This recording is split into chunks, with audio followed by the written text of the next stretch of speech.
Hello बच्चों, अब हम सॉल्व करेंगे प्रश्नावली 4.2 का क्वेश्चन नंबर 3।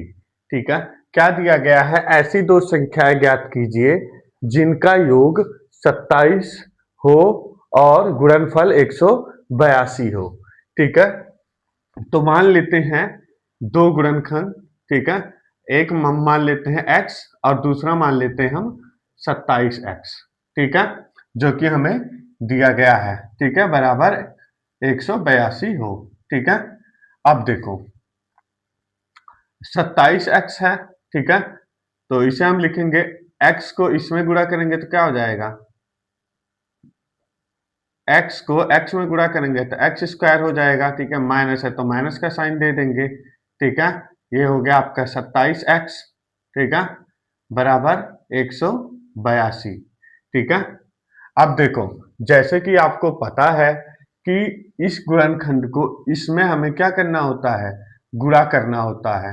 ठीक है, और गुणा करने के बाद हमें 27 आना चाहिए। ठीक है, इक्वल्स टू को हम इस तरफ कर देते हैं। ठीक है, यहाँ पर हम माइनस का साइन लगा देंगे, इक्वल्स टू को हम इस तरफ कर देंगे। ठीक है, जिससे आपका जो समीकरण है आसानी से आपको समझ में आ जाएगा। ठीक है, अब देखो यहाँ पर एक्स स्क्वायर है। ठीक है, एक्स को एक्स से गुणा किया, एक्स स्क्वायर, फिर 27x माइनस इक्वल्स टू को इस तरफ लेके गया, प्लस का 182 था तो यहाँ माइनस का 182 हो गया, बराबर का 0। क्लियर है?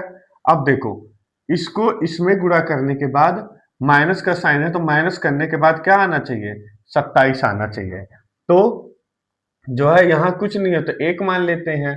ठीक है, तो ये हो जाएगा, मान लो कि 14 को अगर हम 13 में गुणा करेंगे तो क्या आएगा? 182 आएगा। ठीक है, अब 182 में, ठीक है, अब देखो ये माइनस का साइन है। ठीक है, अब इसको हम अगर मान लो कि एक्स स्क्वायर माइनस का 27x। ठीक है, तो ये इसके हम साइन को अगर हम प्लस कर देते हैं तो क्या आ जाएगा?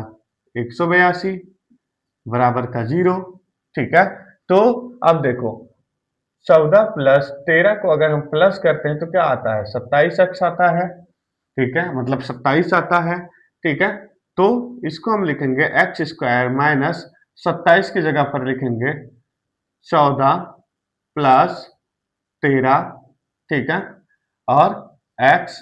ठीक है, फिर प्लस है तो प्लस का साइन देंगे, 182 बराबर का 0।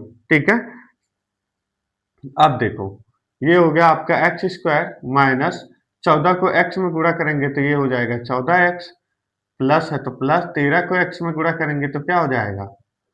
13x plus 182। ठीक है, अब देखो, ठीक है, देखो एक्स स्क्वायर है तो x हम कॉमन ले लेते हैं। ठीक है, तो ये हो जाएगा आपका एक x यहाँ पर आ जाएगा। ठीक है, अब देखो 14 है तो यहाँ पर हम 14 लिख देते हैं। ठीक है, फिर माइनस, ठीक है, प्लस है, सॉरी, प्लस का 13 है तो हम 13 को कॉमन ले लेते हैं। ठीक है, ब्रैकेट में लेंगे हम x। ठीक है, प्लस 182, जैसे कि हमने देखा था कि 14 से गुणा करने के बाद 182 आ जाता है तो यहाँ हम 14 लिख देते हैं। ठीक है, अब देखो यहाँ का समीकरण और यहाँ का समीकरण सेम नहीं आया है। ठीक है, ये प्लस का है, नीचे लाके हम इसको माइनस कर देंगे। ठीक है, तो ये हो जाएगा आपका x माइनस का 14। ठीक है, फिर x प्लस का 13। ठीक है जी, अब देखो x माइनस 14 बराबर का 0, x प्लस 13 बराबर का 0। ठीक है, अब देखो इक्वल्स टू को हम पहले लिख लेंगे तो ये माइनस का तो प्लस का 14 हो जाएगा। ठीक है, और x इक्वल्स टू को हम पहले लिख लेंगे तो प्लस का 13 है तो माइनस का 13 हो जाएगा। ठीक है, और यही हमारा आंसर हो जाएगा। देखो बच्चों, आंसर गलत आ रहा है क्योंकि यहाँ माइनस है तो यहाँ पे भी माइनस होना चाहिए था और यहाँ पे भी माइनस होना चाहिए था। इक्वल्स टू के पहले ये प्लस का 13 होता है। ठीक है, और ये आप आंसर चेक कर सकते हैं, सब आंसर एकदम करेक्ट है।